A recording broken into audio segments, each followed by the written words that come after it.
Y siguiendo con la programación de Radio María, a continuación les ofrecemos el Catecismo de la Iglesia Católica, dirigido por Monseñor José Ignacio Munilla.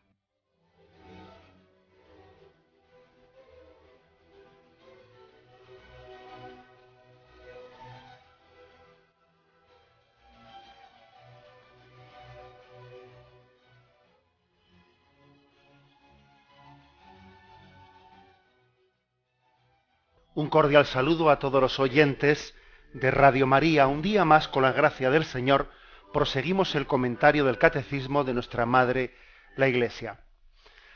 Habíamos comenzado esta parte que tiene como título La respuesta del hombre a Dios, y después de haber explicado el punto 142 y 143, entramos en el primer artículo de la fe.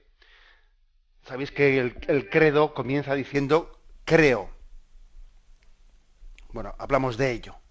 Es a partir del punto 144. Comienza el catecismo a explicar qué quiere decir cuando nosotros profesamos, vamos a hacer la profesión de fe, comenzamos diciendo creo. Y antes de empezar a especificar cuáles son los artículos de la fe, es decir, en qué creemos, también primeramente vamos a subrayar lo que estamos diciendo con esa expresión creo. El punto 144 dice, la obediencia de la fe. Obedecer o audire en la fe es someterse libremente a la palabra escuchada, porque su verdad está garantizada por Dios, la verdad misma. De esta obediencia, Abraham es el modelo que nos propone la Sagrada Escritura. La Virgen María es la realización más perfecta de la misma. Bueno, como veis, hay bastantes cosas y bastantes matices, ¿no?, en esta primera explicación. Para explicar qué significa creo, se habla, por lo tanto, de una obediencia a la fe, obediencia de la cual ya hablamos, ¿no?, en el programa anterior, pero sí es muy patente que el catecismo explica el sentido de la fe desde el acto de la obediencia, desde el acto del sometimiento, sometimiento libre de nuestro corazón. Tal es así, que habíamos dejado sin comentar en el programa anterior, que la carta a los hebreos, la carta del apóstol San Pablo a los romanos,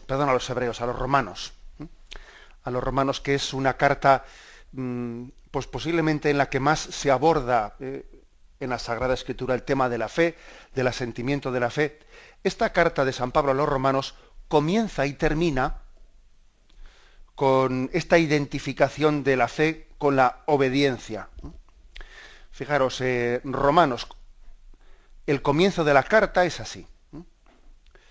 Pablo, siervo de Jesús, apóstol por vocación, escogido para el Evangelio de Dios, que había ya prometido por medio de sus profetas la Sagrada Escritura acerca de su Hijo, nacido del linaje de David, según la carne, constituido Hijo de Dios con poder, según el Espíritu de Santidad, por su resurrección de entre los muertos, Jesucristo nuestro Señor, por quien recibimos la gracia y el apostolado para predicar la obediencia de la fe a gloria de su nombre entre los gentiles. Es decir, hace como una carta de presentación.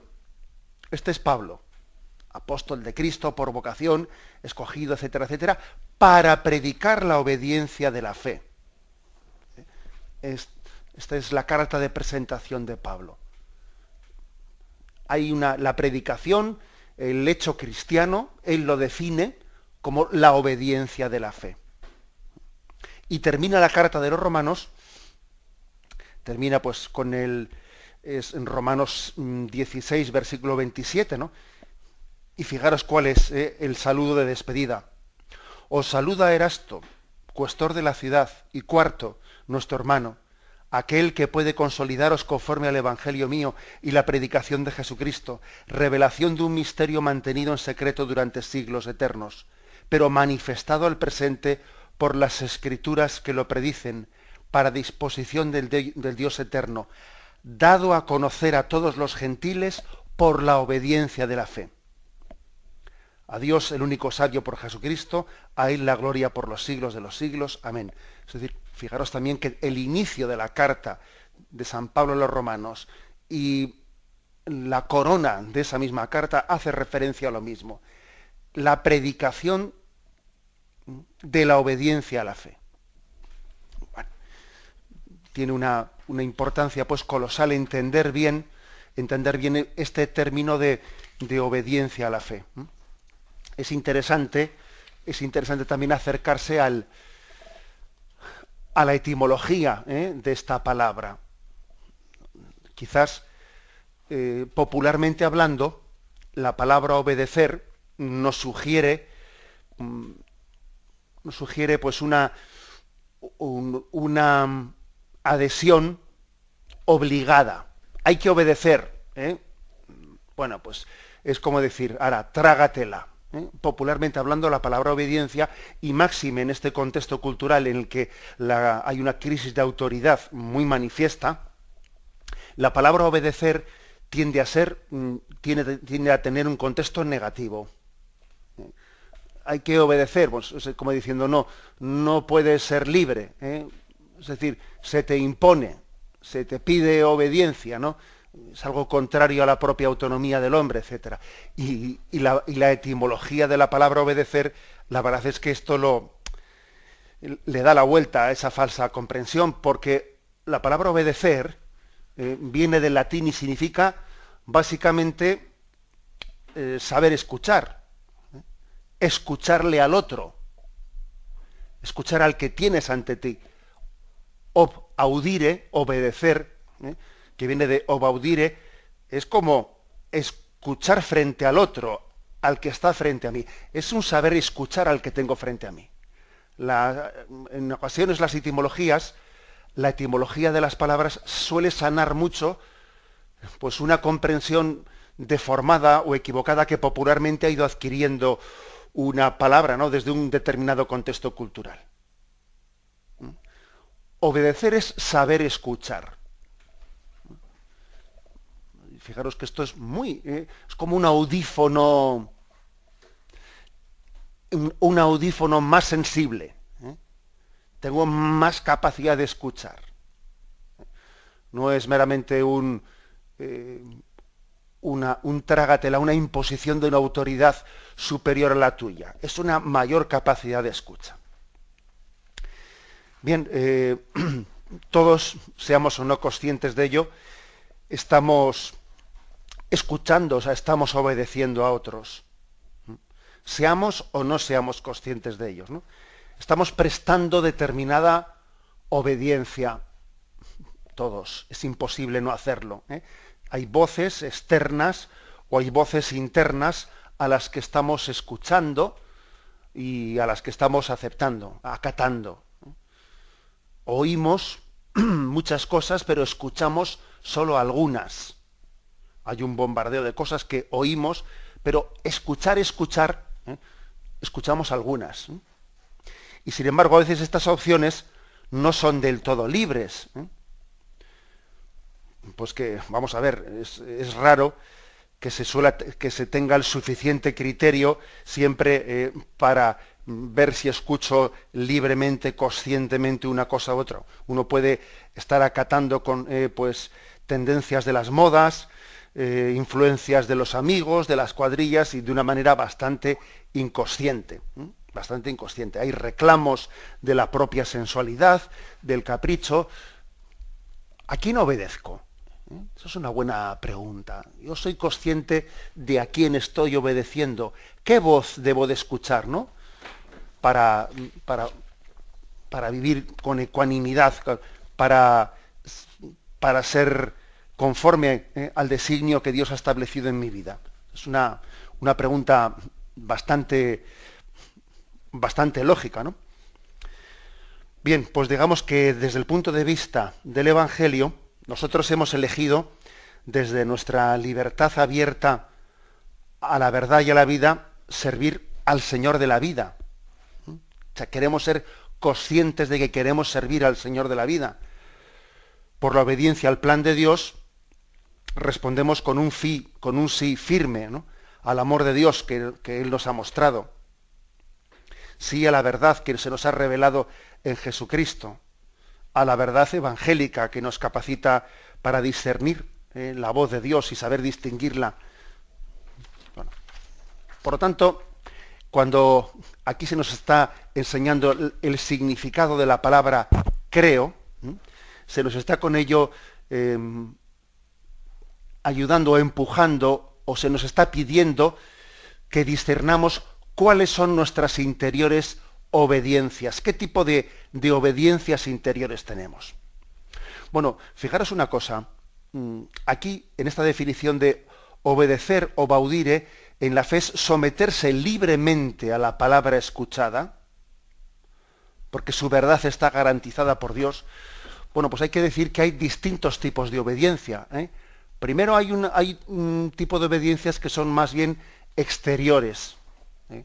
Pues uno, pues no sé, pues por ejemplo en un club deportivo hay una serie de normas y mandatos, pues que si no se asisten a tantos entrenamientos uno no puede jugar el domingo en tal. Pues hay tales normas de hora de entrada de salida, hora de salida. Pues también en la obediencia militar, por ejemplo, en la obediencia militar no se está pidiendo un asentimiento interno, ¿eh? En la obediencia militar no se pide una obediencia interna, sino más bien externa, una disciplina exterior, etcétera, etcétera. Sin embargo, el tipo de obediencia de la fe es diferente, ¿eh? Estamos hablando de una obediencia que es interior, que es adhesión interior. No es que yo acepte las normas de un club, pues porque en ese club, o unas normas exteriores en un orden militar, o en... No. O sea, estamos hablando de otro orden, de otra cosa, ¿no? Estamos hablando de una obediencia interior y de una obediencia libre interior. Vuelvo a leer la definición. Es someterse libremente a la palabra escuchada, porque su verdad está garantizada por Dios, la verdad misma. Como podéis ver, aquí para poder escuchar hace falta actitud de silencio. La palabra escuchada quiere decir que uno tiene un momento de decir, escucha Israel, párate, a ver, afina el oído, mira a ver quién te está hablando, ¿no? Esa famosa frase de María, haced lo que él os diga, o el primer libro de Samuel, en el que se le enseña que el niño, ¿no? Respondió Samuel, habla que tu siervo escucha. Es decir, hay que aprender a hacer silencio para poder escuchar. Es imposible ser obediente a la palabra de Dios si uno también no tiene una capacidad de silencio para poder escuchar y para poder acoger. Someterse libremente a la palabra escuchada. La fe es, por lo tanto, un acto de obediencia, un acto de obediencia interior, que supone que el hombre tenga una interioridad. Si el hombre vive totalmente dispersado, si vive desparramado, si jamás se ha parado en la vida, ¿no? Hacer un alto en el camino para escuchar lo que Dios le está susurrando, que está tocando. Mira que estoy llamando a tu puerta. Si escuchas y abres la puerta, entraré y cenaremos juntos, ¿eh? Hay, por lo tanto, una necesidad de interioridad para poder obedecer, para poder escuchar y para poder obedecer. Bien, dicho esto, se añaden dos cosas. Primera, que Abraham es el modelo que nos propone la Escritura, el modelo de obediencia. Ahora se va a desarrollar, se nos va a hablar de Abraham como el padre de todos los creyentes, ahora se desarrollará. Y se nos dice también que María, la Virgen María, es la realización más perfecta de la obediencia, del acto de fe. El sí de María es el sí más limpio que criatura humana haya dado a Dios nunca. Ese hágase, el hágase de María, es el acto de obediencia que es la plena continuidad del hágase que Dios pronunció para la creación del mundo, es la continuación del hágase que Jesucristo pronunció al entrar en este mundo. Aquí estoy para hacer tu voluntad. Es el acto de obediencia más perfecto que criatura humana haya hecho nunca en la historia. Bien, por lo tanto, primer punto, 144. La fe es un acto de obediencia, y obedecer es escuchar interiormente y libremente a quien está frente a nosotros. Frente a esa concepción de que la obediencia es un acto irracional, en el que uno deja aparcado su entendimiento, frente a esa concepción se dice, no, es que obedecer es escuchar más profundamente, es hacer un acto de escucha más interior, más determinante. Igual que la fe, fijaros, a veces se ha pintado la fe como un hombre con los ojos tapados por una venda. Entonces la fe es conducirte a ciegas, ¿no? Bueno, bien, se entiende lo que quiere decir, ¿no? Esa imagen de el hombre con la venda que tapa los ojos, y la fe va más allá de lo que yo veo con mis ojos, pero sería una imagen más perfecta, quizás más significativa para nosotros, describir la fe no ya como un hombre con los ojos tapados, sino describir la fe como un hombre con los ojos penetrantes, o sea, con una mirada de esas que tiene rayos X, que es capaz de ver más que lo que a simple vista se puede ver. Pues también ocurre lo mismo con la fe. La fe no es una obediencia de no entiendo nada, pero no. Entiendo más profundamente, escucho más profundamente. Obedecer es escuchar en un nivel más profundo que el que mis oídos permiten entender. Es un acto de escucha desde la interioridad del alma, que permite captar la voz de Dios, que está en otra sintonía, en medio de los acontecimientos. He aquí la explicación sobre el acto de la fe que nos da el Catecismo en el punto 144. Tenemos un momento de reflexión y continuaremos enseguida.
Escuchan el programa Catecismo de la Iglesia Católica con Monseñor José Ignacio Munilla.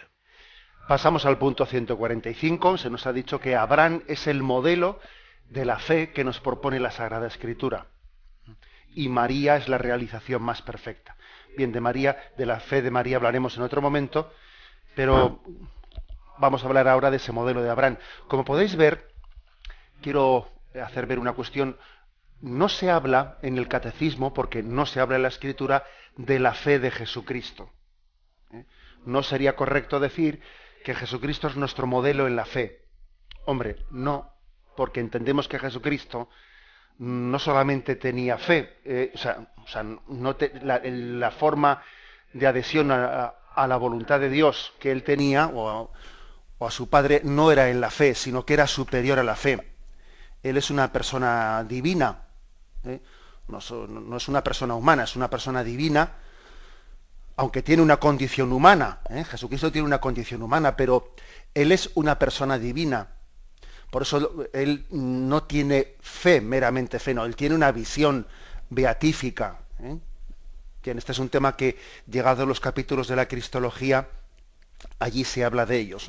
Pero lo digo porque igual a algún oyente le llama la atención que aquí el catecismo hable del modelo de Abraham y el modelo de María en la fe. Y dice, ¿por qué no pone el modelo de Jesús? Bueno, pues porque de Jesús jamás la tradición de la Iglesia ha hablado de la fe de Jesucristo. No, Jesucristo no tenía fe, no tenía algo más que fe. O sea, él tenía una relación de intimidad con su padre que era visión beatífica, o bueno, que los teólogos han explicado con distintas expresiones, pero en la tradición de la Iglesia no se ha hablado de la fe de Jesucristo. Tiene un grado de relación con el Padre superior al de la fe. Bien, dicho esto, pasamos al punto 145. Abraham, el padre de todos los creyentes. La carta a los hebreos, en el gran elogio de la fe de los antepasados, insiste particularmente en la fe de Abraham. Por la fe, Abraham obedeció y salió para el lugar que había de recibir en herencia, y salió sin saber a dónde iba. Por la fe, vivió como extranjero y peregrinó en la tierra prometida. Por la fe, a Sara se le otorgó el concebir al hijo de la promesa. Por la fe, finalmente, Abraham ofreció a su único hijo en sacrificio. Bueno, hay en la vida de Abraham hay un gran testimonio de lo que es el voto de confianza. El voto de confianza que Abraham ya le da a Dios. Vete, sal de tu tierra y vete a la tierra que yo te mostraré. Claro, y Abraham no le dice, a ver, pero antes de decidirme, dime cómo va a ser esa tierra. Voy a ver si merece la pena el cambio. A ver, dime cómo va a ser aquello, porque yo aquí no vivo mal. Yo aquí vivo bien. Y entonces, no es así. O sea, Abraham no le pide a Yahvé una serie de, entre comillas, seguridades humanas para ver si hacer una interior composición de si me conviene este trato, ¿no? Porque no.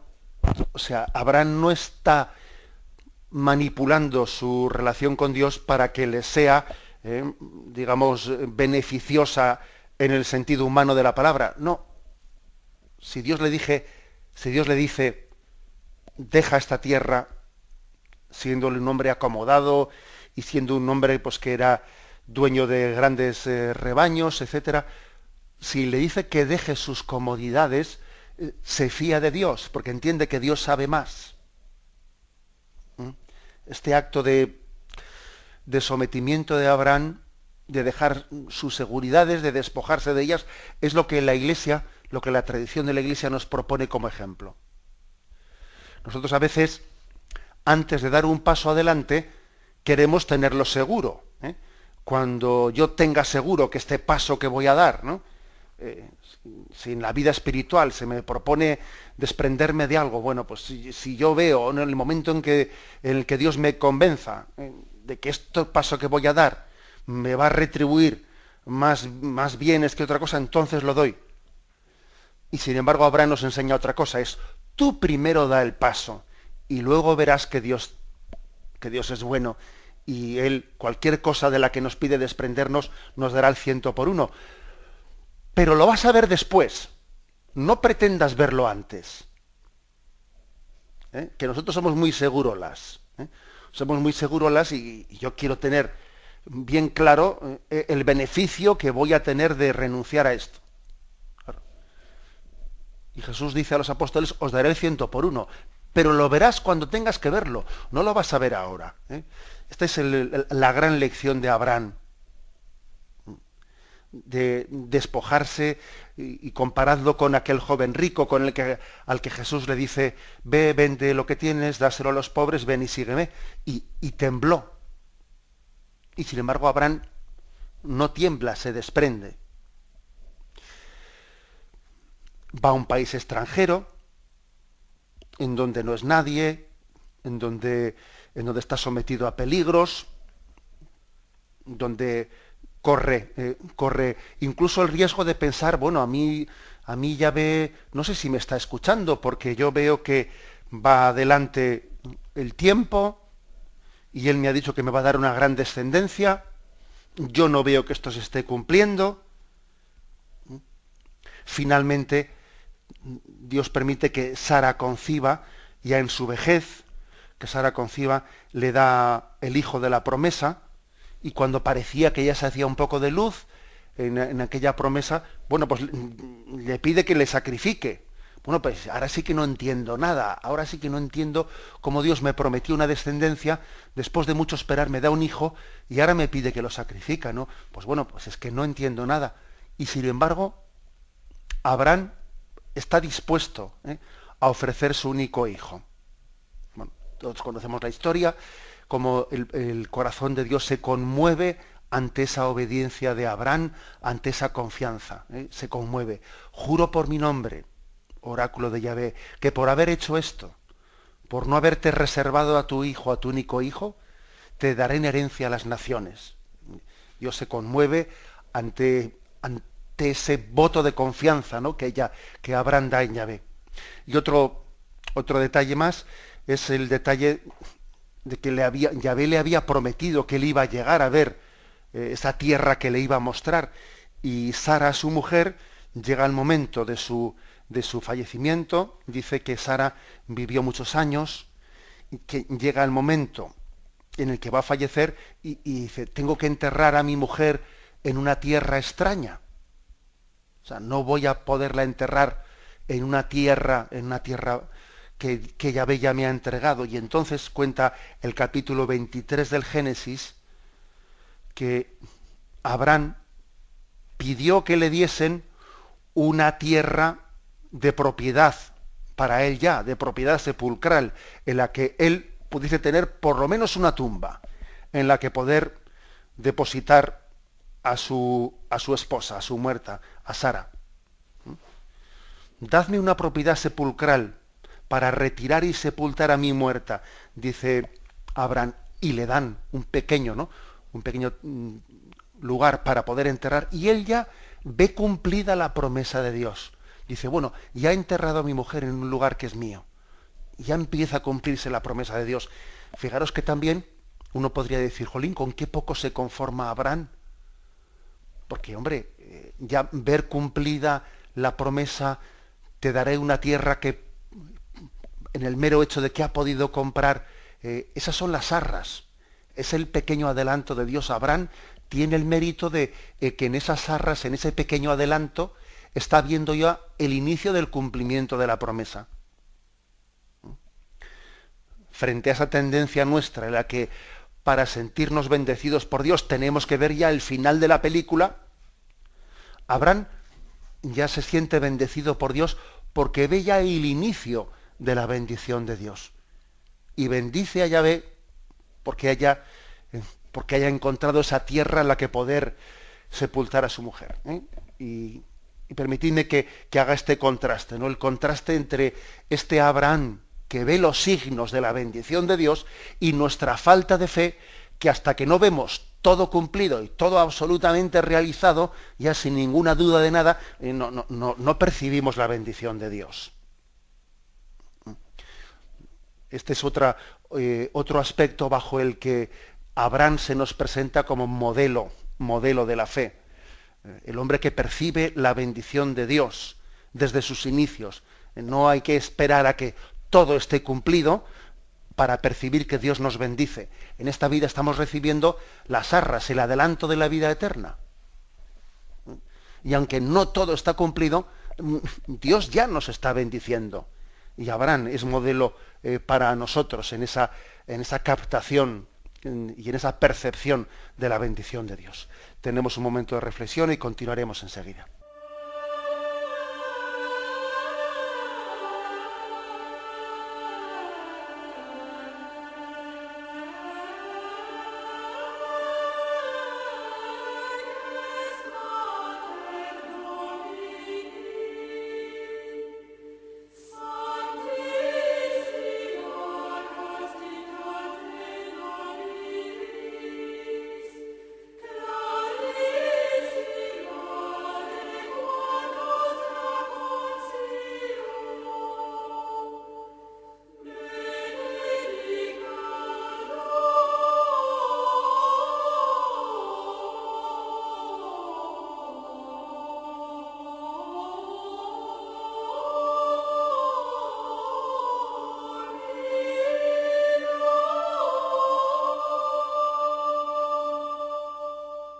Continuamos en esta edición del Catecismo. Nos faltan 2 puntos, el 146 y 147, para terminar la explicación de Abraham, padre de todos los creyentes. Dice el 146, Abraham realiza así la definición de la fe dada por la carta a los hebreos. La fe es garantía de lo que se espera, la prueba de las realidades que no se ven. Creyó Abraham en Dios y le fue reputado como justicia. Gracias a esta fe poderosa, Abraham vino a ser el padre de todos los creyentes. Fijaros en la fuerza de esta expresión, la fe es garantía de lo que se espera. Yo hago una apuesta y ¿cuál es mi garantía de que se va a cumplir esa apuesta? Bueno, pues a veces nosotros queremos tener como una garantía, a ver, dame una garantía. Y la garantía es, pues, a ver, en caso de que no me devuelvan el préstamo, pues tengo una garantía y puedo ejecutarla, etcétera, ¿no? Bueno, en este caso, nuestra garantía es la fe. La garantía de la apuesta, digo apuesta en el sentido de la palabra, el concepto de Pascal, ¿no? La apuesta por Dios. Es una expresión suya, la expresión de Pascal, en un término, si queréis, bastante moderno, es decir, apostar por Dios. Ese sentido es, ¿cuál es la garantía de mi apuesta? La garantía de mi apuesta es la fe misma. Yo no pido otra garantía que la misma fe. Si yo estuviese buscando otras garantías, entonces mi apuesta, o sea, mi confianza en Dios no sería total. Claro, si yo en este decir confío en Dios, sí, pero por si acaso voy a pedir que me revierta en esto, que me revierta en lo otro, que me revierta en lo otro. No, yo confío en Dios y la garantía de esta apuesta es mi propia fe. Claro, la fe es meritoria. La fe tiene un gran mérito, porque nosotros tenemos una tendencia muy carnal en la que tendemos a necesitar ver y tocar y palpar y de alguna manera pues medir cuantitativamente las cosas, ¿no? Y en el acto de fe, el hombre vence su materialismo. Es un acto de espiritualidad, el acto de la fe, en el que el hombre vence su tendencia materialista. Y la garantía de esa apuesta por Dios es la propia fe. Esta es mi garantía. No busco otro tipo de garantías humanas, ¿no? Cuando, fijaros, incluso a veces se le ha acusado a la religión de no ser gratuita, de pretender sacar otro tipo de beneficios. Algunos, que es también la tesis del libro de Job, de la Sagrada Escritura, pero no hay que ir al Antiguo Testamento, que a la religiosidad hay quien le ha hecho acusaciones. Claro, es que las personas religiosas están sacando beneficios, una especie de beneficios de su acto de fe, les compensan esto, lo otro, lo demás allá. ¿No? La verdad es que, fijaros, cuando Dios nos pone al desnudo, que ocurre en nuestra vida tarde o temprano, ¿no? Cuando Dios nos pone al desnudo delante de Él, nos damos cuenta de que el acto de fe es totalmente gratuito. O sea, la única garantía que tengo es la propia fe. Y a veces Dios nos purifica en nuestra fe quitándole otro tipo de apoyaturas, ¿no? Pues porque a veces hemos tenido otro tipo de apoyaturas en la vivencia de nuestra fe, por ejemplo, compensaciones afectivas, pues que yo siempre he tenido personas que me han ayudado, que me han acompañado en la fe, pues personas con las que yo me he apoyado mucho, me he apoyado y me han hecho muy agradable pues mi vivencia religiosa, porque me han acompañado a recibir los sacramentos, y he tenido también compensaciones afectivas de verme acompañados por ellos, pero puede llegar un momento en el que también en la historia de nuestra vida nos veamos despojados de eso, y nosotros en la soledad, sin esas compensaciones afectivas o sin otras compensaciones personales, tengamos que hacer el acto de fe al desnudo, como le ocurrió a Abraham, que llega un momento en el que tiene que despedirse de su mujer, tiene que despedirse de todo, y sentirse de su tierra, de sus seguridades, de sus riquezas, y su única garantía es su propia fe. Bien, eso de una manera o de otra, a lo largo de la vida, la providencia se suele encargar de purificar nuestra fe y de despojarla de otra especie de intereses, de otro tipo de garantías, y que nuestra única garantía sea el confío en Dios porque es bueno y sé que no puedo dudar de Dios. Y cuando llegan esos momentos de prueba, pues a veces temblamos, ¿no? Pero Dios nos purifica en esas pruebas, en la prueba de la fe. Por eso, como es tan meritorio ese acto de Abraham, dice, creyó Abraham en Dios y le fue reputado como justicia. Es decir, el mayor mérito de Abraham es su fe, y esa fe le justificó, le hizo justo. O sea que digamos que esta es la doctrina paulina de que cómo la fe nos justifica, porque supone también un despojamiento de nuestras falsas seguridades, ¿no? Sino apoyarnos únicamente a Dios. Y a Abraham se le llama padre de todos los creyentes. Bien, pasamos al punto último, el punto 147. El Antiguo Testamento es rico en testimonios acerca de esta fe. La carta a los Hebreos proclama el elogio de la fe ejemplar de los antiguos, por la cual fueron alabados. Sin embargo, Dios tenía ya dispuesto algo mejor, la gracia de creer en su Hijo Jesús, el que inicia y consuma la fe. Bueno, digamos que la fe del Antiguo Testamento, finalmente en el Nuevo Testamento se expresa en Jesucristo. Pasamos de tener fe en Yahvé a tener fe en Jesús. Y he aquí también una de las mayores pruebas de la divinidad de Jesucristo, el hecho de que uno va viendo la Sagrada Escritura, y el puesto que ocupaba Yahvé en el Antiguo Testamento, en el Nuevo Testamento lo ocupa Jesús. Luego, esto es implícitamente una confesión de su divinidad. Jesús es el centro de nuestra fe, aquel en quien tenemos que dar ese voto de plena confianza. Jesús se identifica con Yahvé. Y se dice de él esta expresión, que es una expresión, bueno, pues que hay que decir que no es tan sencilla de entender, ¿no? Jesús es el que inicia y consuma la fe. Antes he hablado, en la intervención anterior, que en la Sagrada Escritura no se habla de la fe de Jesucristo. No encontraréis en la Sagrada Escritura diciendo que Jesús tenía una gran fe. No. Sí que Jesús dice él de otros, mujer, qué grande es tu fe. Pero no se dice eso de Jesús.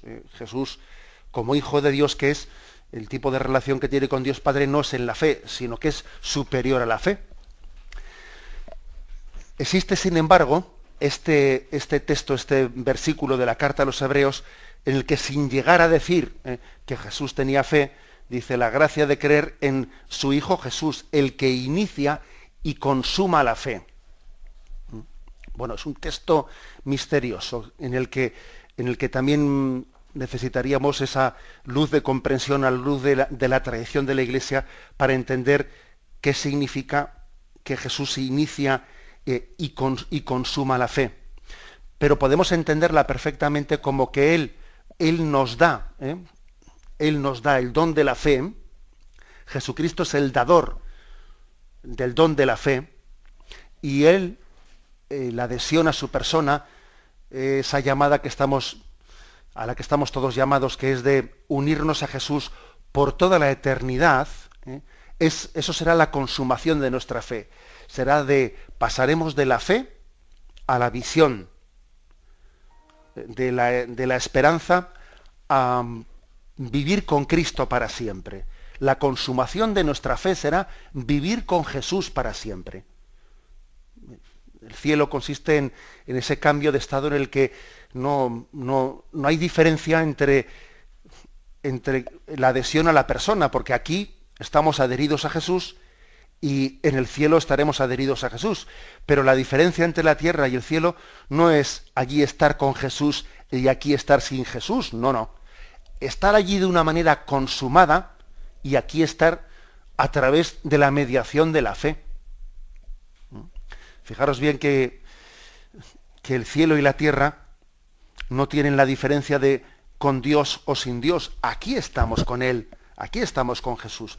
Pero es verdad que en este momento la fe es una mediación necesaria, mientras que la fe dejará de ser necesaria, la fe desaparecerá en el tipo de relación que tendremos con Jesús en el cielo.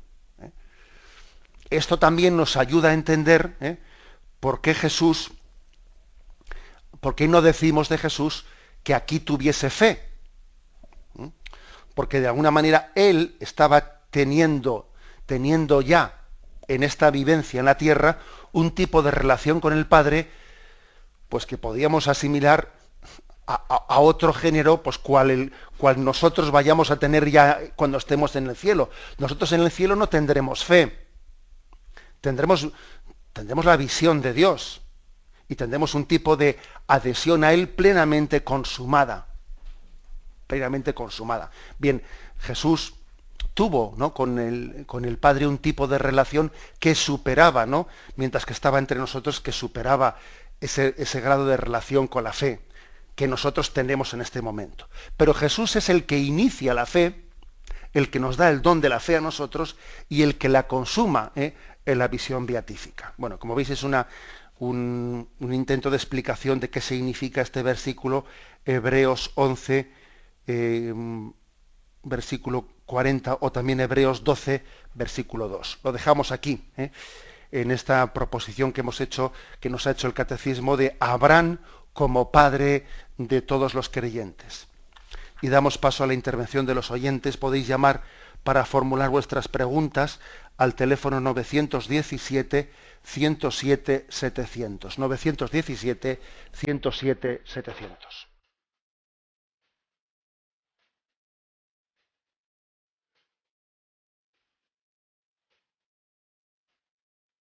Radio María le ofrece la oportunidad de recibir en su casa sus programas favoritos.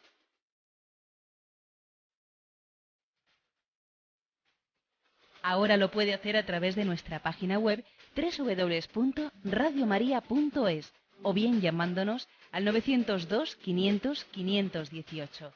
902 500 518. Pídanos el programa que más le interesa en cualquiera de sus emisiones, especificando el día y la hora que lo ha escuchado. Solo nos tiene que decir si lo quiere en CD de audio o CD o DVD en MP3. Haga su solicitud en el 902 500 518 y en www.radiomaria.es. Radio María, más cerca de usted.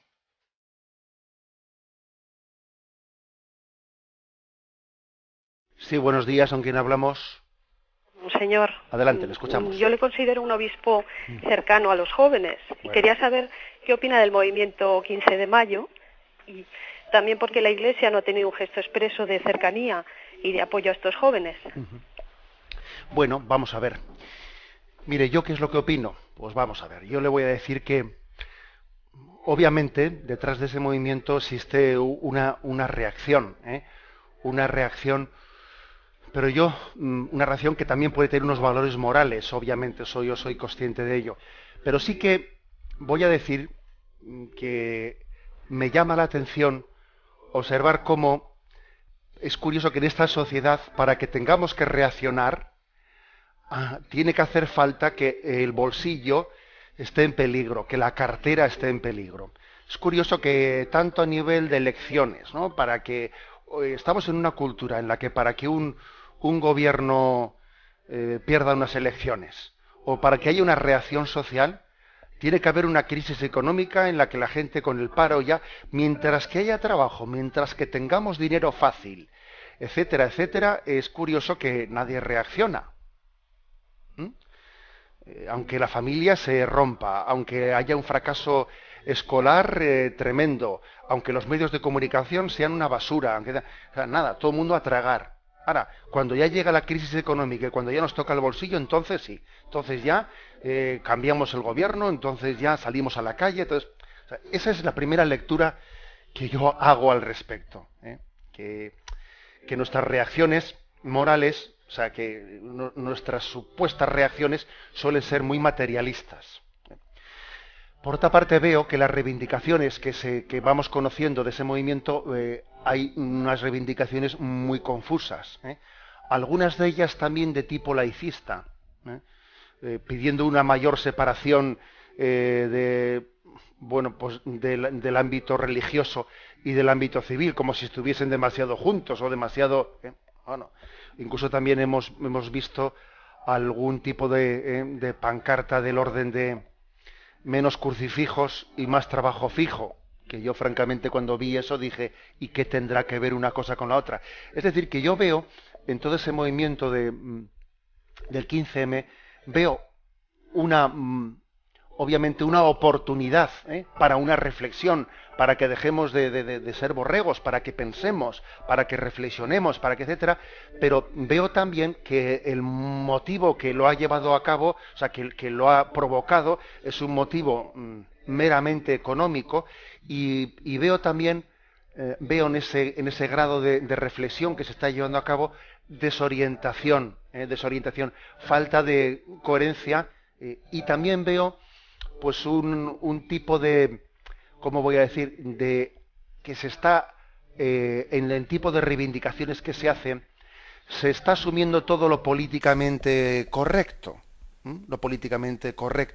y me gustaría ver más valores espirituales, o sea, más reflexiones espirituales sobre la antropología del hombre, sobre la verdad espiritual del ser humano, que nos demos cuenta que están en el origen de la crisis económica.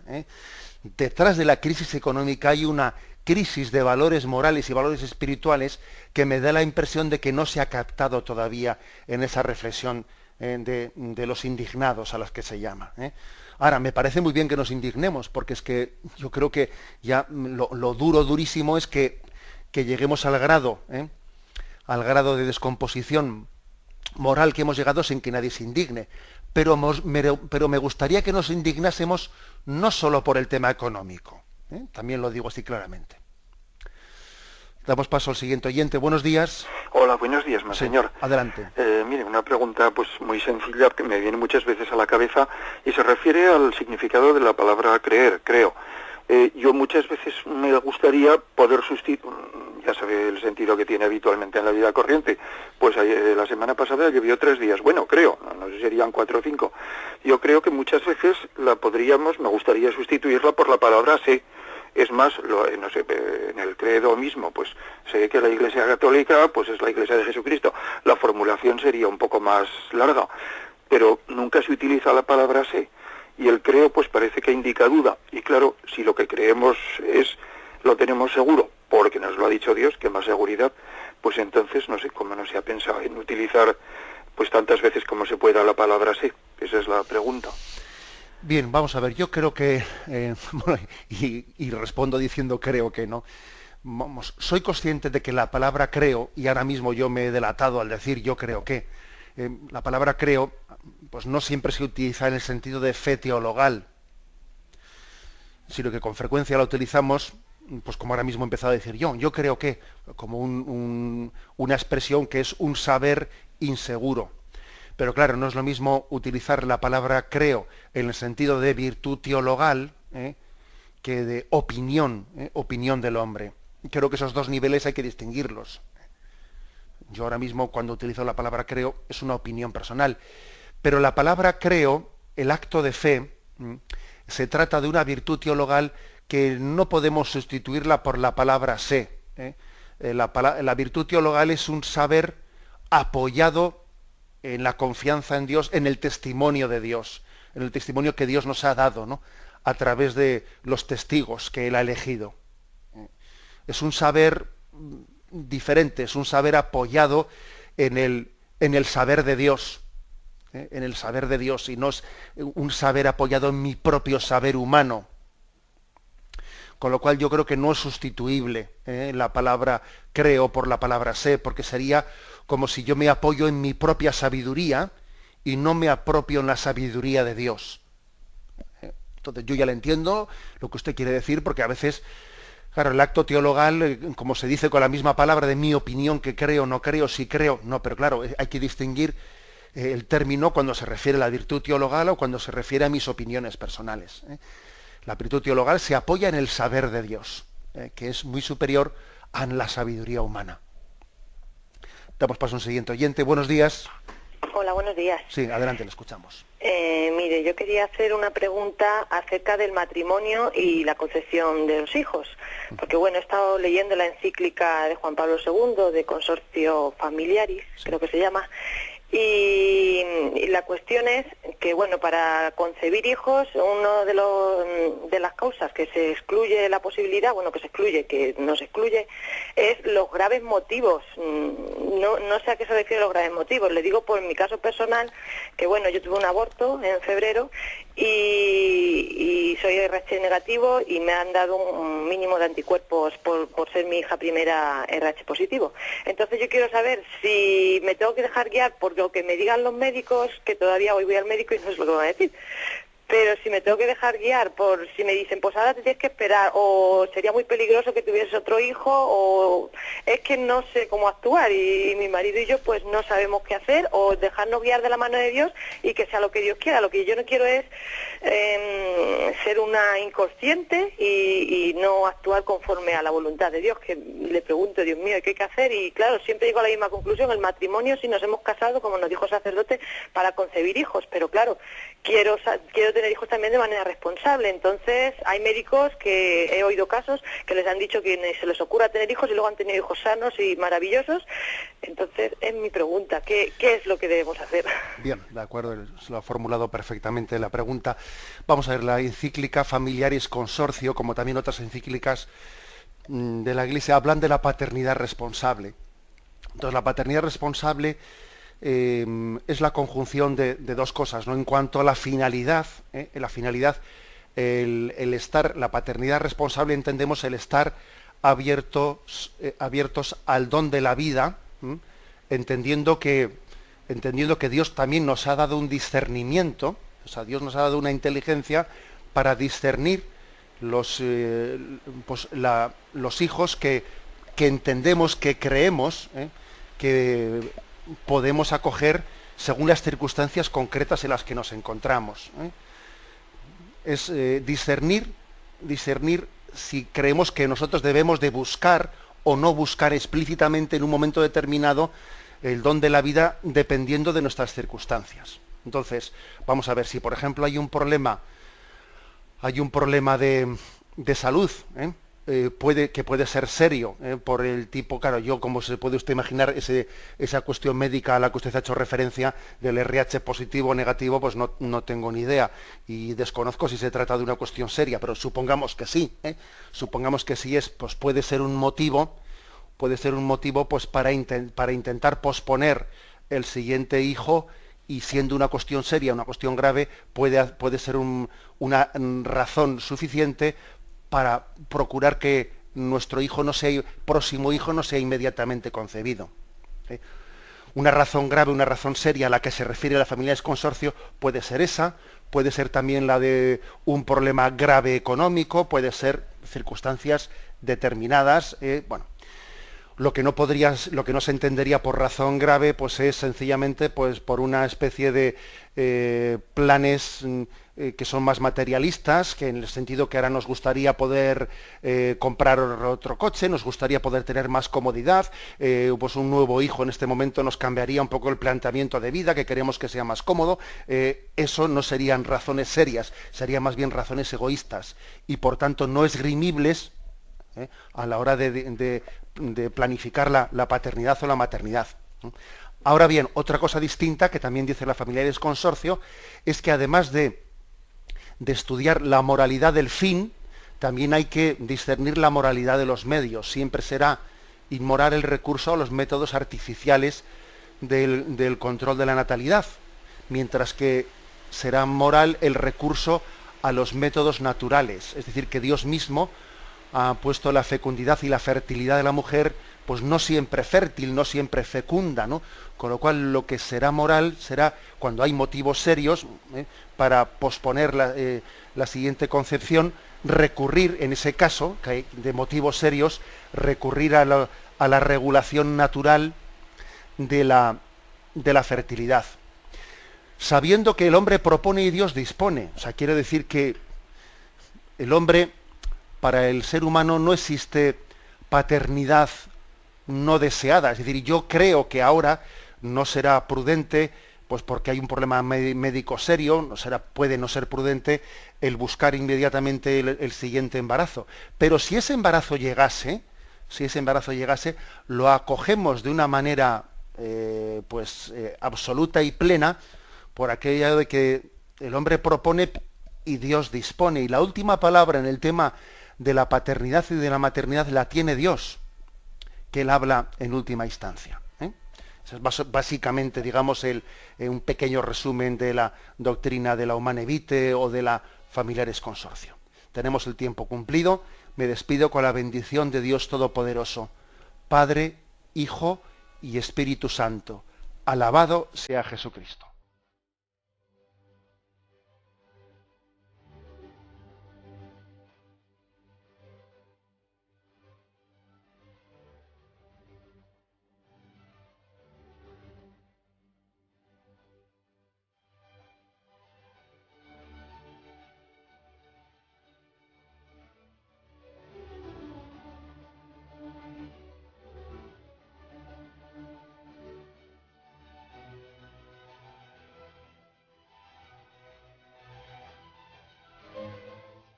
Han podido escuchar en Radio María el Catecismo de la Iglesia Católica, dirigido por Monseñor José Ignacio Munilla.